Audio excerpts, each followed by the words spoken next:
the flat cannon change. It's the fact that 10 seconds remaining. I think Gyro's more can turn into at least this 5 hero that seconds remaining. only fights every 90 seconds, because that cooldown, it used to be very short. You could be constantly fighting. I think you still can because you've got mixed damage.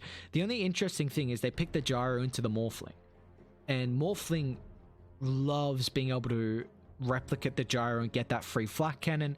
You also have a great way to deal with the Mars. You've got a natural way to get out of the arena, and you're pretty reliant around your burst damage. You know, if you go E-Bleed first, Mars is a hero that likes to kind of sit on the front line and you hitting directly onto him to protect the bulwark, but that's not going to be the case with the Morphling. So I really like the IG draft, and they're probably going to ban maybe the OD. Some, you know, they need that mid lane hero to be able to deal with the Morphling. They can still flex. Aster can put Chuan on the Mars mid, and then they can give XXS a different sort of hero, but Dire team ban. I think the OD is really the one that stands out, and also it's paired up with the IO. Like, I know IO and Gyro, but you can also go IO OD, which is really nice. Just that little bit of attack speed. It really enables the Outward Devourer, a hero that doesn't rely as much on the Arcane Orb anymore, but it still can be a lot of damage and a nice way to stack up for the Sanity's charges. But even then, 5 seconds remaining. they do. So IG really, I like kind of the lane setup that they have right now. I mean, you take a look, their lanes are pretty much secured in my opinion. Centaur Rubik's not a losing lane. It is a lot of magic damage from the Gyro, but the only issue is that I like the Centaur throughout the first couple of waves because he has very good damage. Your base damage is high.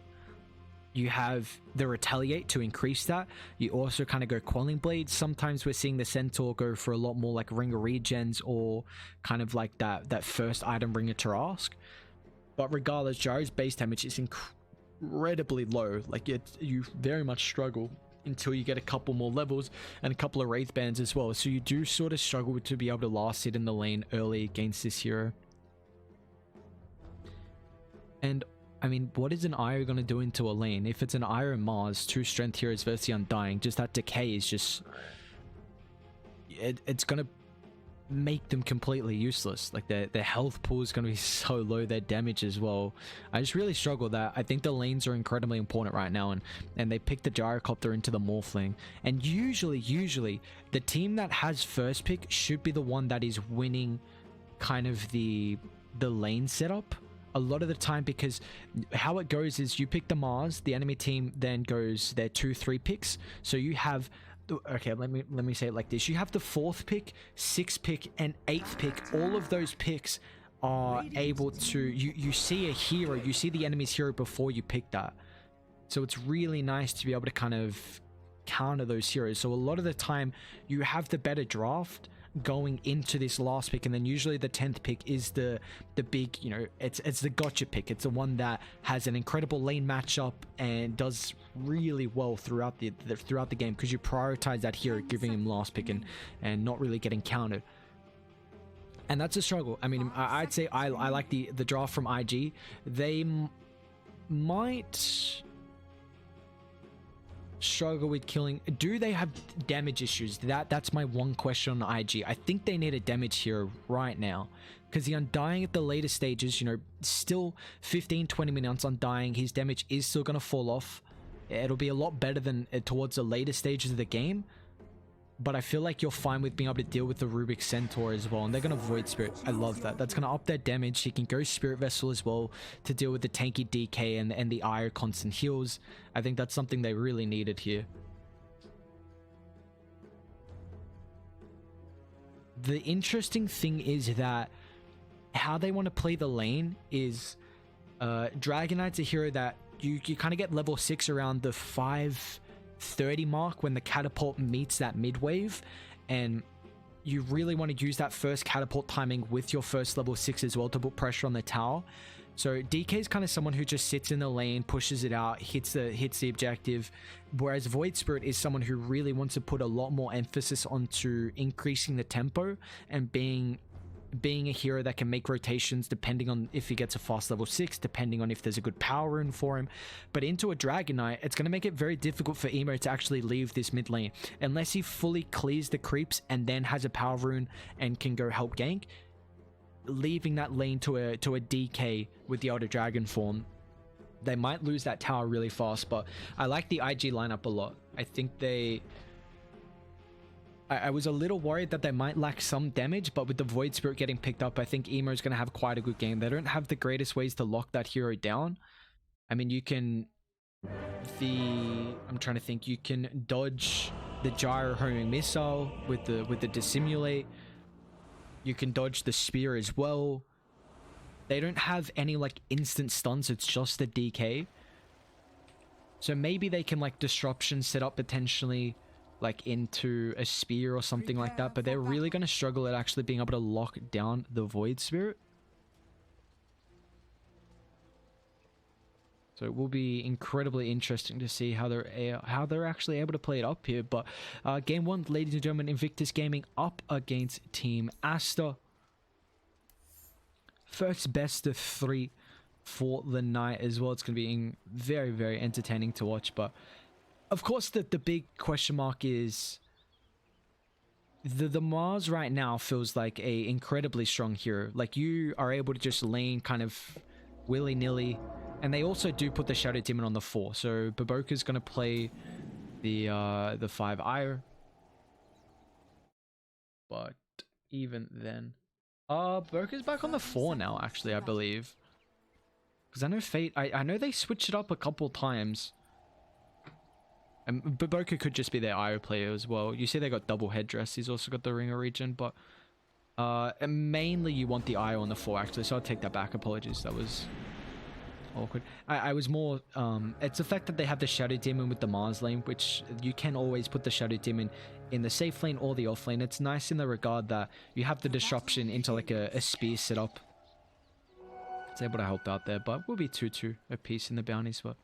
You know, it's very similar to, like, you see top, they have the Centaur Rubik, you know, the telekinesis into the hoof stomp. Whereas down bot, you've just got that disruption set up here. So, level 2s are going to be incredibly important. As soon as JT and Kaka hit level 2, they're going to look to put some pressure onto Baboka.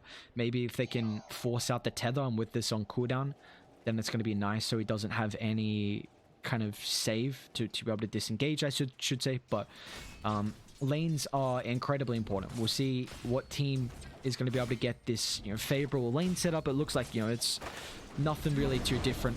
Nice deny from Emo, actually. That's really big. If he can secure this range creep CS, which he should with the Resonant Pulse, then this is going to be an incredible start to his lane. There you go. Denies the range, secures his own as well. You love to see it. And now this is a lane setup that I like. You know, right now... Morphling being against some lanes, Morphling is pretty decent. Like the Omni Knight, Omni just doesn't provide any kill threat on the Morphling, so he can just constantly harass, you know, being able to go from strength to agi, always having like 300 400 HP in the lane. So you can constantly kind of bully out some of those matchups, but in this matchup it's a little difficult. It's not going to matter though, because you have the Undying, an incredibly strong laning stage support, being able to just make space for the Morphling. And this is a hero that heavily relies on not getting pressured out of the lane. Because if you go jungle with only like double Wraithband before you get like Morbid Mask, you really, really start to struggle. As we see then though. 9-3, so Emo's having a really good time. What did JT go? Okay, so he did go that Ringer Tarask to start, just got some more tangos and a protection as well. But you do take a look at what I was speaking about, and the damage 55, he does have 3.6 agi game, but like I said, you need some levels, some Wraith Bands, and Centaur's base damage 68 at the moment. It's also going to get increased if he does be able to, you know, need to pop the Retaliate. So I'm surprised that he is lasting pretty well. Gyro's only 4 behind and should be able to make up. Underneath the tower's a little bit of a struggle. SCCC though should be able to set them up. I believe they may have denied. I think that they're dire creeps, so they did block a couple there. Oh, wait, that was really cute. It didn't work. You saw Baboka got right-clicked and then dragged it over with the tether. So he was able to get in range for the aggro. I'm actually kind of surprised the creeps didn't aggro there, because Maybe they were out of range? That was really weird. It looked like a nice play, but... Emo's already got bottle. Okay. So far, I mean, this is exactly what you want for Radiant. You know, you're having an incredibly good start to the laning stage. You should have very high kill threat top. You know, once Centaur stacks up the Retaliate, Baboka's got to be incredibly careful with his positioning throughout the lane as we see Fade down bot. Ollie won't be able to find the kill, just doesn't have enough mana. Might actually deny himself here. He's also got that Spirit Vessel, sorry, the Urn queued up, which I imagine might go into the Spirit Vessel. I thought it might be Emo to go for this item. I think Spirit Vessel right now, against, but you already see the DK, the IO as well, heroes that just have so much sustain. It's going to be really nice, but... Okay. Yeah, it looks like he's going to deny him. There we go. He's dead for a long... Wait, that's ages. What? That's a long time. That's a lot longer than what I would have expected for level 2. Alright, well, he does pull the lane back at least. So you see, as while he's dead, Fly is going to be able to farm up the jungle relatively well. This does now leave a movement for Fade to be able to go mid. He's going to try and secure the power rune. Instead, Undying's actually just going to TP mid. So they'll give up the power rune.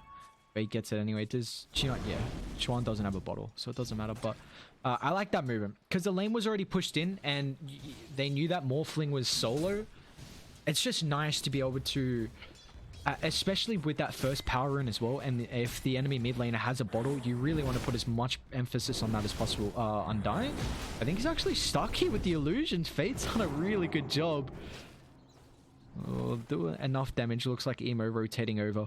It's going to force him back here, but top Karka falling low. Triple C not really doing a whole lot of damage to JT. He's already got that bracer, so a little bit of magic resistance there for the Centaur is super nice here. We're seeing this build, just that straight Vanguard on Centaur. It allows you to tank up so much. JT's... He's lost in an art. I was going to say a couple denies there coming through from Triple C. I was a little bit surprised, but even then. So here we go. The level 6 is about to come out. That first catapult along with the second bounties. Looks like they might be able to snag the ones up top. We will see a TP from Karka though. So dodging the little bit of aggressive movements. Aggression.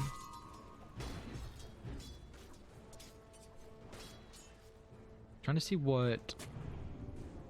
Does he go Hood as well? Yeah, with just that Vanguard has so much value right now. With how cheap it is, Fly. He's got waveform, he's fine. Looks like he just wanted the ringer health here. So gonna go for Lincolns, it looks like. Which I see if Morphlings go for the Lincolns build, then they often don't opt for the Morbid Mask just because the Perseverance gives you enough sustain. But they're putting a lot of pressure on Fly right now. He's got some one charges, Fairy Fire as well, but now with the Void Spirit TPing, but there's still First Blood available. Fade's gonna try and TP out. They need a way to cancel this in with the Adaptive Strike. It will be granted. Emo's going to be able to claim First Blood here. In the meantime, Chuan putting some pressure on mid. I love what they do though. So they enable this TP rotation down bot because the Rubik's already mid, doing an incredible job of being able to shove out the lane so the Dragon Knight doesn't offer a lot of tower threat. With this Elder Dragon form, you see he's got still about half duration, especially with the DD. He'll put some pressure on. So Karka's really got to shove this out.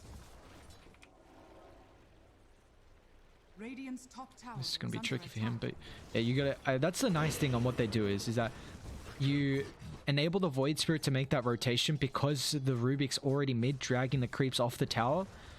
He's also soaking up a little bit of experience as well, which is super nice in that regard. Yeah, this is the... It's kind of what we see time and time again now. Like, you have a mid lane hero that's able to kind of shove out the wave and then go back to the jungle at the early stages, because it just allows you to be able to give some support some solo time.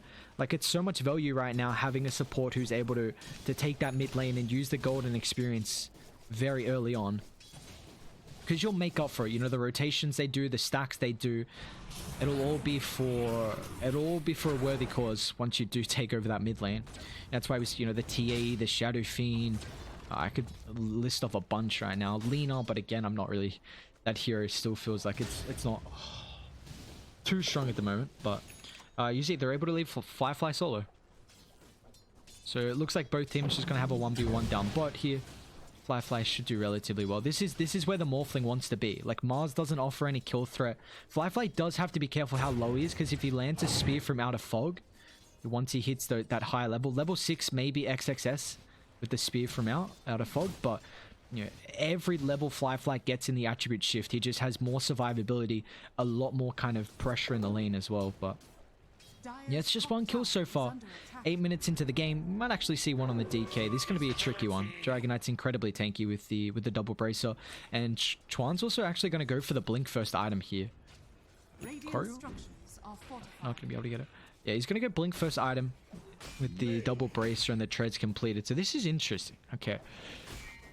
He just wants that initiation that Dire are kind of lacking right now. I imagine Mars is probably going to go for a lot more utility. They're going to all collapse onto the Dragonite mid, however. JT trying to get in range. I mean, he's got the Stampede if need be. Now, it's just the Dragon Tail holds JT back, but they will finally use the Stampede to close the distance. But here comes Aster. They're not going to leave the Dragonite onto his own devices here. Fade with the TP. They've got the heal as well from the Io. Undying's going to end up falling to the Gyrocopter here, but now up to the northern side with the Banishment. Karka also gets caught out. A great rotation from Aster. They find 2 heroes. That's just how tanky the Dragonite is. You make a rotation like that. Double bracer treads with a wand as well. This DK's a beefy boy. And now they can put pressure on the T1 mid. You see that movement there, that unfortunately they just don't have the damage to be able to kill this hero. And they still have to be very careful with... I mean, they're going to try and just shove out the wave, kill the creeps, but it's not going to matter. Dire are tanky enough to not have to worry about creeps. They will deny the tower at least, so... at least you're getting a little bit of gold out of it. But, I mean, you see, just the movements from Dire are so perfect. They really need a Spirit Vessel. Like, I know Undying has the urn queued up, but I think that urn's going to be super slow. Like, I don't know where the Undying's going to be able to get the farm from. And the fact that they've already lost this tier 1 tower now, it just opens up the map. And I love what SCCC is doing. He's actually going to leave top a little earlier. They'll give some space to fade so we can try and find that level 6 by the 10-minute mark. Apologies. You never want to get too greedy in the safe lane. You know this is a lane where the enemy's carry is going to eventually rotate. A lot of the time that's that first tower to take. Unless you do have a mid hero like a Death Prophet, like a DK or a Pugner. You know, these examples where you're able to just take that tower with the constant spam coming through. But they're just going to infiltrate the bottom lane here. Gyro being a much more higher threat than what the Morphling is able to force him out. And this is really nice because now Gyro is going to be able to open up once you take this tower, you can open up the Radiant Ancient camp, which is, I mean, Gyrocopter's I really do think it's a hero that's going to be able to thrive at taking Ancient stacks now, which they don't have any, and Radiant don't have any either. But, you know, with the change to the Flak Cannon, it's more that you...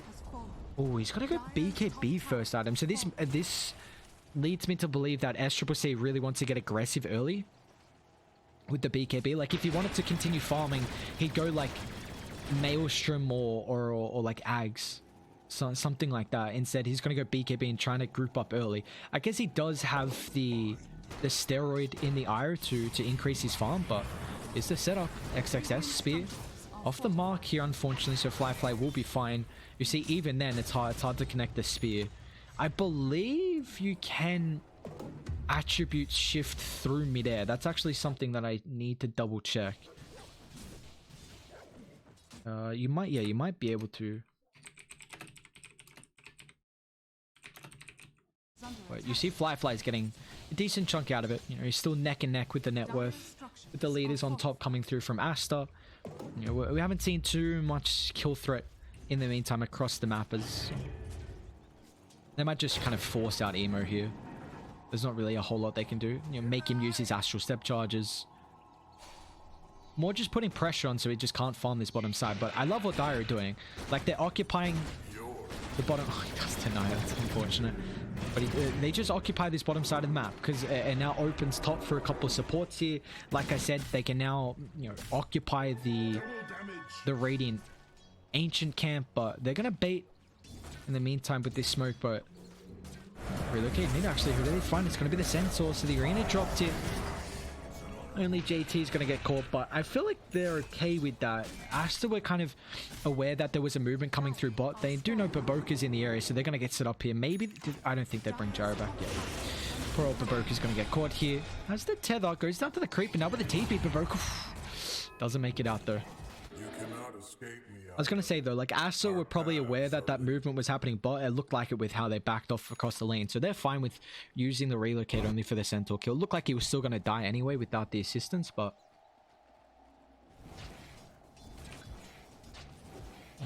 what do they get for?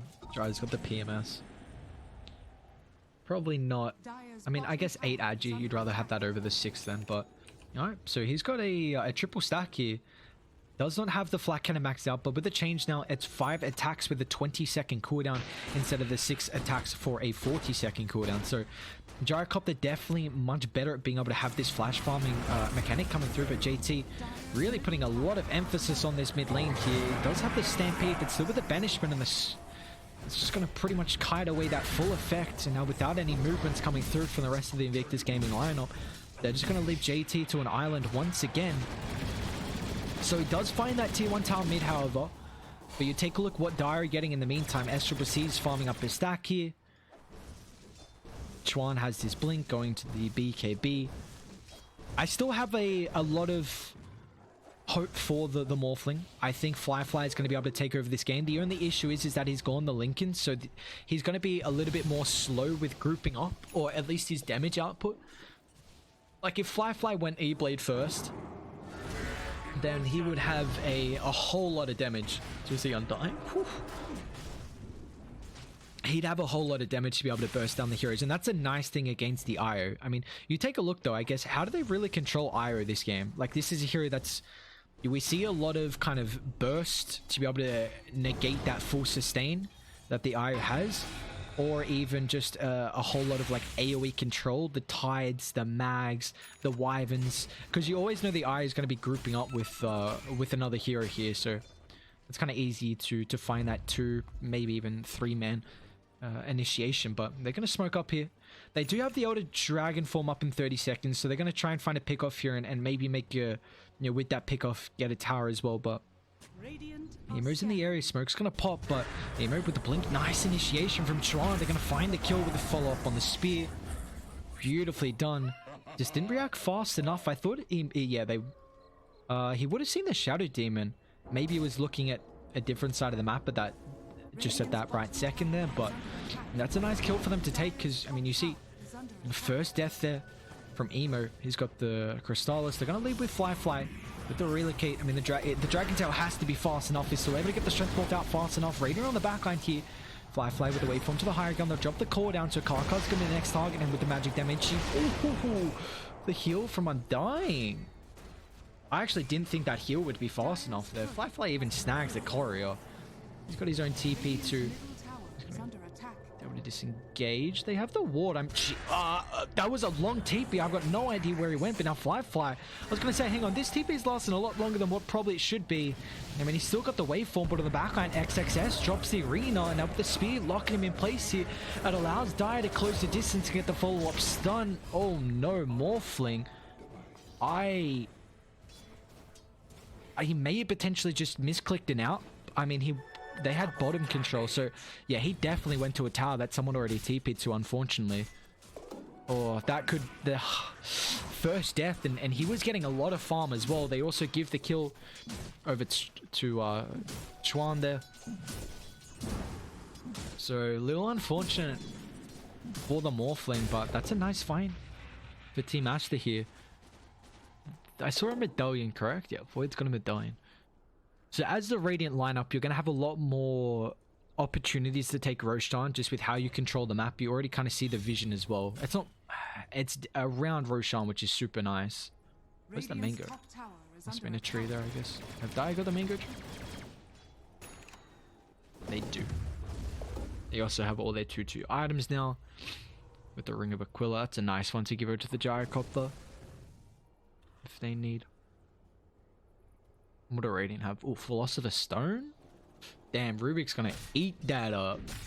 He wants that straight away. No doubt about it. So Centaur's pretty farm. JT, you're still being able to get a decent amount. This is a good thing. I mean, Centaur, if you give him a little bit of time, you know, this hero can kind of flash farm the junglers. We're gonna see Emo straight on top of Fade here. With the first kill from Invictus Gaming in a while. Karka's going to be able to claim that. He also does still the Demonic Purge here, which is relatively nice, actually. That 300 damage, 7-second duration slow. Take that. That's a really nice ability to actually be able to steal. And you see, now they're just going to head top. I believe they would, yeah, they should see JT with the ward on the high ground. I know he's got a blink dagger available, but they're going to take the fight on Aster with a relocate. Speeds off the mark, but it looks like Undying is just going to be the sacrificial lamb. Tries to run away from his team. I mean, he's very tanky, but it's not going to matter. They got the vision with the missile, so Radiant going to use his time to try and shove out the lane. They also find the IO where he relocated from. He does have the creep wave to tether over to, but Radiant, they'll have the follow-up. Emo, so much mobility coming through, but so he's about to have a Solar Crest completed. They got to be careful because with this Solar Crest, Radiant can melt through Roche. They've got Tombstone. You've also then got the Morphling as well, who just shreds it. He does also have Lincoln's completed. How close? Yeah, see, he's almost got the urn, but it doesn't feel like they're gonna have a Spirit Vessel this game. Unless it's super delayed as well. We see Firefly and Centaur beating onto the Dragonite here. Chuan's in a tricky spot. The blink. Ooh, they need to get the damage coming through. Chuan actually might be able to get it off fast enough. He's on top of the creep wave, but the vision enables the waveform. Firefly closes the distance. Unfortunately, he couldn't really blink. Maybe down to the southern side here, but went on top of the creep wave here, which gives away where the Dragonite is. I wonder if they can Roche with that. They don't have the Solar Crest just yet. That's probably a big item that they would like to try and find it. They're also going to catch Fade here with the Clumsy Net. Dire. They've got some pretty good vision in the area, so Firefly is not going to end up diving too far. They just lost his Observe Ward, so they kind of felt less inclined to make the movement there onto Fade. And I like XXS as well, his positioning, just kind of protecting the support. You know, if he got Gondon, then the Mars would have had that counter initiation, but yeah, Mars has gone for a lot more of the utility build this game instead of, you know, because the DK went that first item blink, so he doesn't really need it as badly, but even the tether still is nice. I mean, it's not going to give you a whole lot of damage, which you kind of like with the Arcane Supremacy, but so SCC has got the Aghanims as well after the BKB. We might see a fight here. They got the Sentry on the high ground. Emo's taking a bunch of magic damage. He does have to be careful. The Purge comes through. They're still able to secure the boundary ring, and now JT, a nice BKB. SCC is not going to get trolled. He will turn his attention back around. A quick waveform keeps the Morphling alive, but looks like JT Centaur is going to be the next target. However, tries to make it back to the rest of the team, but won't be successful. Invictus Gaming scurrying away here. Dire just still without the catch, just very reliant on the Dragonite there. I think if DK didn't pop the Elder Dragon form, he would have been able to find the Morphling there, because if you're in your Dragon, then your stun actually turns into a projectile animation. Sorry, I should say it turns into a projectile, but if you're in your normal form, then it's an instant stun. And they might try and snag Roche here, but Dire taking bot a little too fast, and they should recognize, well, they'd have an idea. No one's farming top, no one's taking mid as well. They also have this bottom jungle and top jungle warded. They should kind of be aware, and yeah, there comes the scan.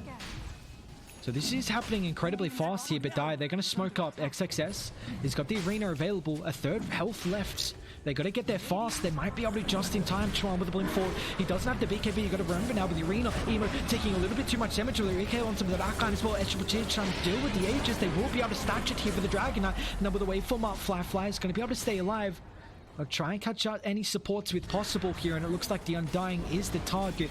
Once again, the Sacrificial Lamb. JT wants to counter-initiate here with a hoof stomp onto 2.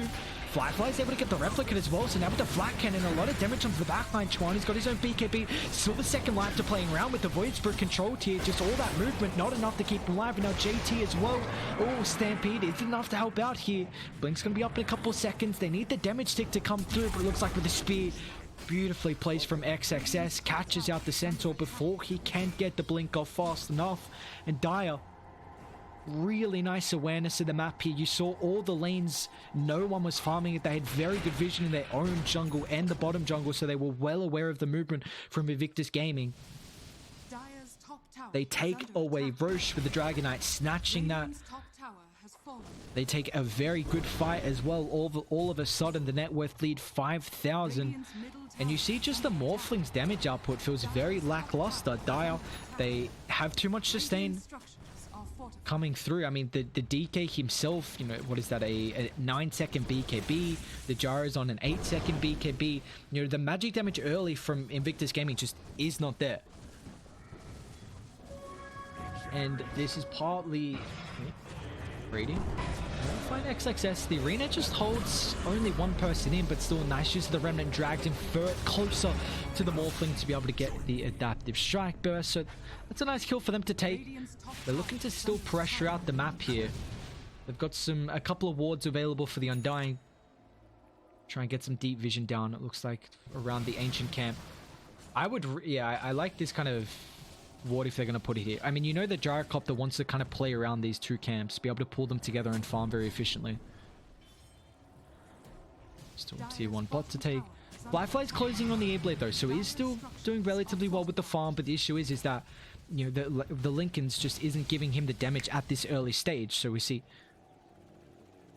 I mean, SCC is going to be an item ahead pretty much with the Iroh, so Flyfly is going to need this replicate into the flat cannon is going to be able to make a bunch of work happen throughout the fight. And it's also a lot better now as well, I feel like, because you can use flat cannon probably like once or twice. Well, sorry, I should say you can definitely use flat cannon twice now through fights instead of previously with that 40-second cooldown. Was a little, I mean, if fights went on long enough with it persisting. But JT, that's really nice spear from XXS. I mean, JT is going to be forced to use the Stampede, but the issue is they're just holding onto the arena, so JT, there's nothing he can really do here to help out. Just beautifully played from XXS. And this is the thing on why we are seeing, I don't know why we're seeing as much Centaur against the Mars. The Mars is such an annoying hero to play into if you're a Centaur. Like, I know that hero right now is still Chuan? I mean, he's going to bait here with a relocate. They'll turn it around, and unfortunately Undying. It's just food once again for the Aster lineup. A little bit of gold going for Baboka. Emo might be able to cut out bot, though. Looks like he will. I mean, they got to get some farm to the Undying. He does at least have the Philosopher's Stone, so they don't give it to Kaka, who's actually doing relatively well with his own farm, but they're just going to walk up high ground here. 24 minutes into the game, about to be 25. They're going to have Aegis for another minute 20. And they didn't use any BKBs for bottom as well, so they'll just get a tier 3 tower in the meantime. They are shoving out top. Flyfly's doing a really nice job at trading, actually. Linken's pop held it a little bit too late, unfortunately. So, alright, well, they just trade objectives there, so beautifully done from Flyfly. They will lose out a fair bit of gold on the bounties, but you are well and truly happy with what you're able to do. And they might smoke up. They know Aegis is about to tick out. Morphling just got a pretty big item in that E-Blade. The only issue is that they've lost a lot of vision. You know, they put the ward down, but so they don't have many places to fight around. Ollie does have the observe ward. Who's around top? It is Chuan. So they're not all grouped up here. Now JT with initiation. XXS trying to cut out the fight here, but it's a lot of magic damage. Baroka is going to be able to heal up the Gyrocopter. Now the spear actually pushes him out of the arena. Stolen from Flyfly here. So now Rubik, the first death of this team fight. JT still falling incredibly low. They've already committed for the Stampede, but now Baboka helping out the Gyro. A nice stun onto 2. JT, is he able to make it on the backline though, forcing out a lot of movements to that mid side, and XXS with the follow-up does bring him down. You see Die, they just don't have the burst damage to go through the Aster lineup. They're really struggling at the moment.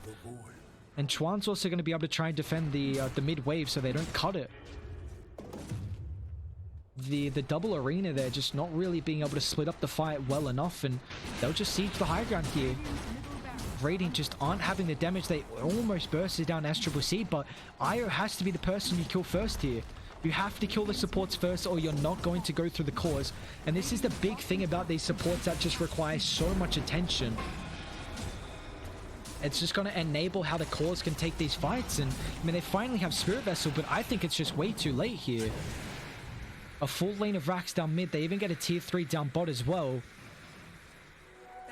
You just see that if you can't kill the cores, then it's because these supports have so much sustain, and it's kind of, I know the Shadow Demon doesn't have any heals, but it really feels like even the disruption though gives you a lot of survivability. It's the fact that you banish someone for 2.75 seconds.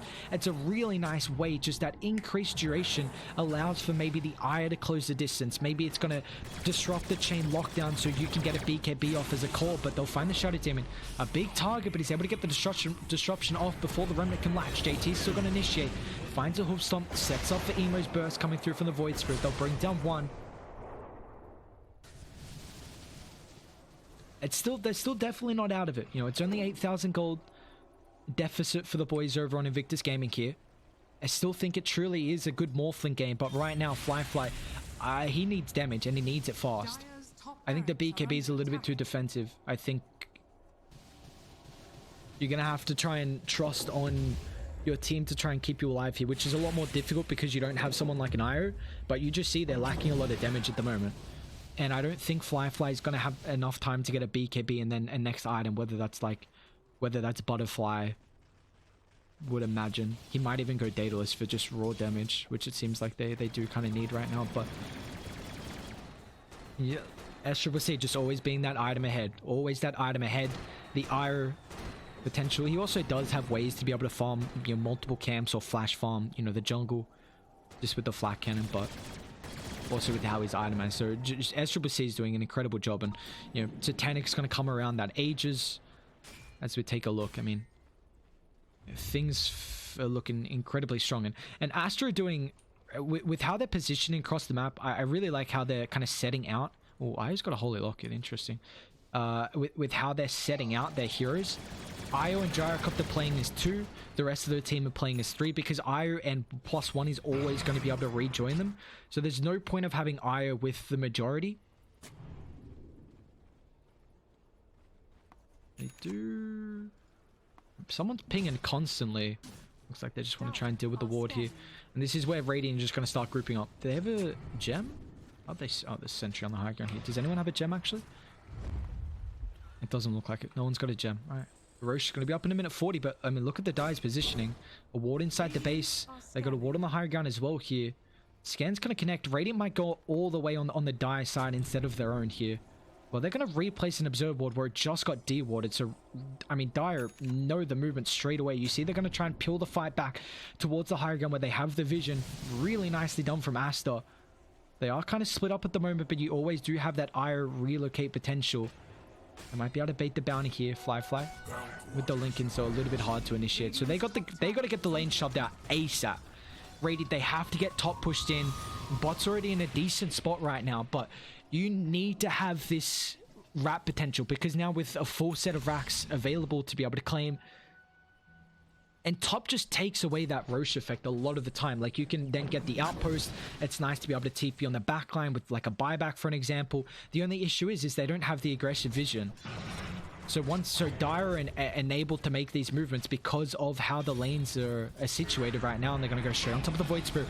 Radiant, they are baiting. Relocate's going to try and come in fast enough with the Void Spirit. Can he survive throughout the stun? It looks like he's going to be successful. Now Fly from the backline with the Relocate. BKB melting through the supports right now. They've got the heals, but can they bring them down fast enough? And Spirit Vessel Firefly, it's enough damage. They'll find the Shadow Demon. The Eye is going to end up dropping as well. Now with a follow-up counter initiation here, they're on top of the Gyrocopter. Arena's going to give him a little bit of protection, but I'm the Telekinesis. Firefly is just ripping through with the Morphling. This could be the time. Invictus Gaming is the fight they've been looking for with the Sun. Chuan trying to hold up Firefly. He's still got the Strength Morph coming through. They just can't bring down the Morphling. It's not enough damage. The God's Rebuke being able to steal this here with the Replicate Morphling. It's just doing so much work here. They've got to be careful. JT with the buyback. Going to try and find the follow-up initiation after the Remnant. Mars getting control of the Bulwarks. No protection with Firefly hitting from the side here. XXS somehow still alive here, but Eamon's going to be able to clean him up with the crit. Now Chuan for a TP out. He will be successful at that, but Roche is now open. There's a DD rune available. They deal with the supports, exactly what they had to do. The BKB from Fly. I thought he was going to lack damage that fight with that BKB, but the flat cannon just shreds through the backline. That was the first real big fight we saw with the Spirit Vessel. It took away a lot of the heals from the Ire. It felt like those heroes, just the heals weren't, increasing the tankiness. Dire just did not feel to the full limits as what they've been throughout these past couple of engagements here. That first real big team fight. And now Invictus Gaming, they swing these back around. A 4,000 lead for Aster. A massive team fight for them. Now they have the second Aegis, the cheese as well on Emo.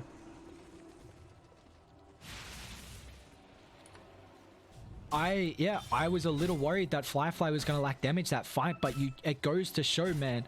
I mean, Rubik is the telekinesis with that initiation when they let forward on the bait on the high gun was just such fast fingers before the BKB came through, and it was just that. I mean, man, Firefly being able to get the gyrocopter. This is a thing why you're morphling against this hero. You love replicating the gyrocopter.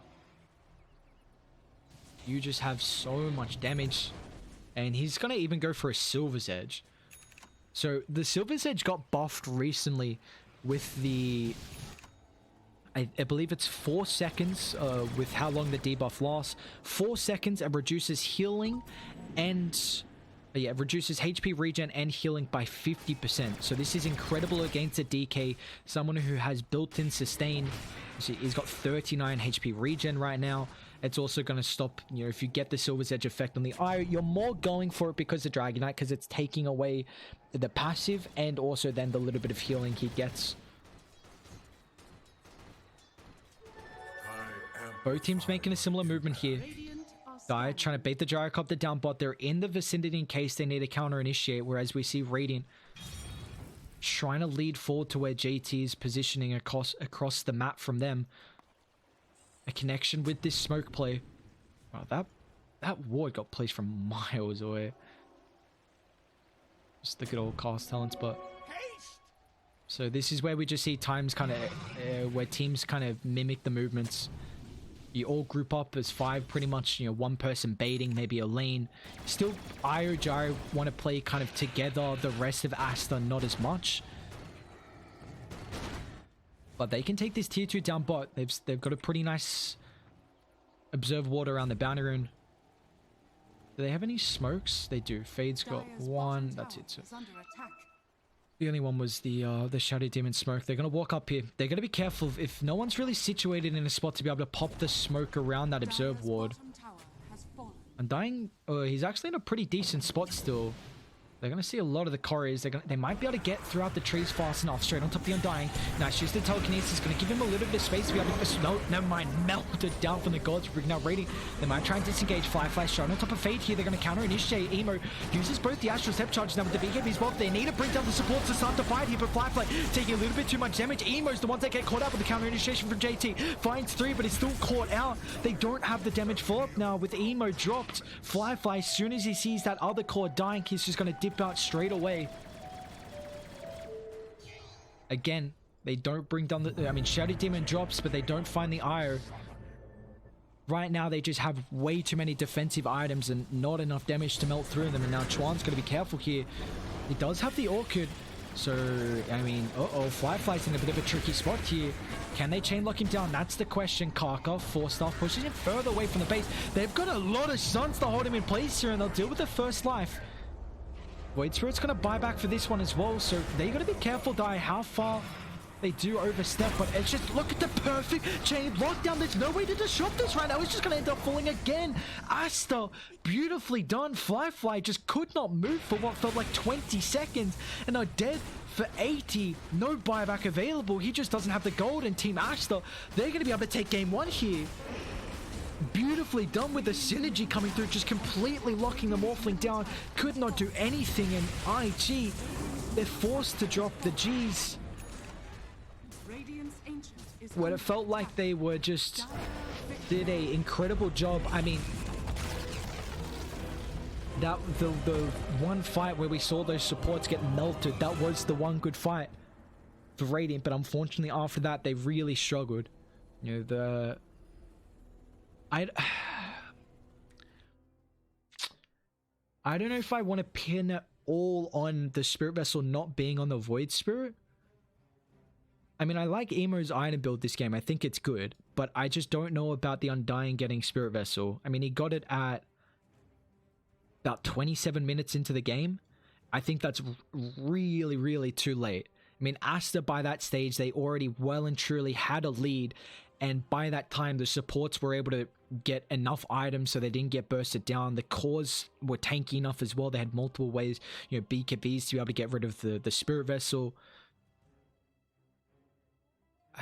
I think maybe if Emo goes for that spirit vessel, of course it does then switch up how he would have been able to play with the crystals and the medallion, but it just throughout the early game, Invictus Gaming, they just could not kill anyone. Like Firefly goes for the Lincolns, which if he doesn't, then Aster just probably pick him off constantly with a single target lockdown, and because Schwan had a blink first item, so they could just constantly be able to get that instant stun and then follow up like we saw at that last fight where they just felt like, I mean, it honestly felt like he got chain lockdown for the entirety of that duration.